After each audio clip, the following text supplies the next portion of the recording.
After 17 hours of deliberation, Tim Norman, age 43, of the Sweetie Pies franchise, the son of Miss Robbie Montgomery and uncle of Andre Montgomery, was found guilty on all charges, which include conspiracy to murder for hire, conspiracy to murder for hire resulting in death, and conspiracy to commit wire and mail fraud. After the verdict was read, Tim's attorney stated that he would appeal the decision. And as for Tim and his hips, he said nothing and maintained a strong presence. And according to his attorney, he's staying positive. I bet he is. He will be sentenced on December 15th, where finally justice will be served for the dearly departed Andre Montgomery. Here is what his family had to say following the reading of the guilty verdict. My brother loved his family. He loved his family, no matter what. And my brother was very helpful, goofy. Like, my brother wasn't like this thug like they said. He did pictures to say, but that's social media. You know? Justice for my brother saw that, but not rob his grandmother. And it's so messed that he reached out to his grandma and she ignored that. Yes, he told us. He told us. We told his grandmother. We told her. He told all of us. So, before he died, Miss Robbie called his phone and was cussing him out and would say, "Mother effer, you ain't my grandson. F you, mother effer, blase, dismiss that." And he kept saying, "Grandma, I didn't do it. I'm trying to tell you, Grandma, Uncle Tim did it." And she was just going on cussing him out. "And you ain't gonna come to my funeral, I ain't gonna go to your funeral." And Dre was like, "Grandma, I didn't do it. I'm trying to tell you, I didn't do it." Me and my sisters, and we was all sitting there like, "Dre, if you didn't do it, don't worry about it." He threw his phone. He was like, "I'm gonna be one of God's soldiers." Right there when he told me that means he's gonna sacrifice to prove to his grandmother that he did not rob his grandmother. He did not rob his grandmother. And that day, that's when he left, and that's when we found out he died. She knew. She was aware of it. She was aware of it. For her to walk in at the funeral, Tim didn't stay at the funeral. Tim stopped the whole train. He didn't come to the view. He came there with bulletproof vest on, with bodyguards, and we thought that, how come y'all didn't think that was weird? Like, they come all the way from Lubbock, Texas. No emotions. No emotions, nothing. Him and his grandmother standing back behind me talking and whispering. I kept looking back like, are y'all for real? Wonder why everyone's crying. Are y'all for real? And then they said, I don't know why they crying. Anyways, at the funeral, they wasn't crying. We was on our way to the burial site.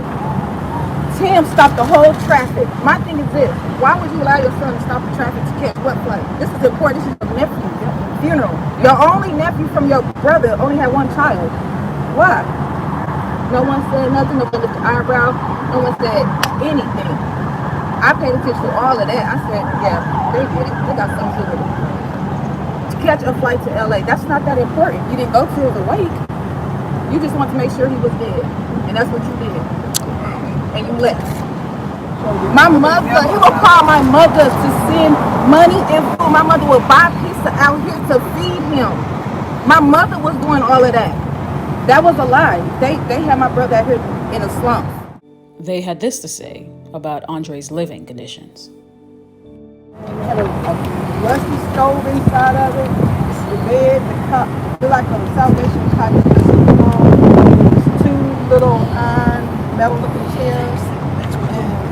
It was so small, it was like a little box room where he lived in, right next door to Tim's house. Because I visited him up there.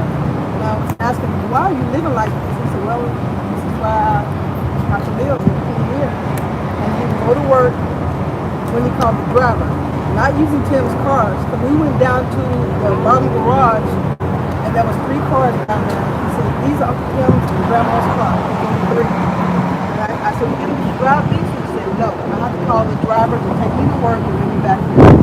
But that place he lived in was so shabby. I came back and told my sister in Texas what he was living in. Run down, shabby place. Next door to a pit house. And then Andre expressed how Tim felt about him. He told me then that Tim didn't like him. He told me that Tim was paying for Venus to come and see him.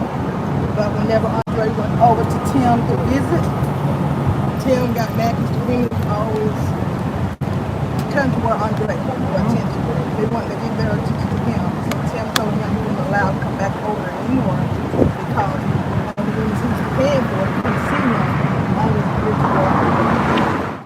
then they provided confirmation as to why Tim felt the way he did about Andre. You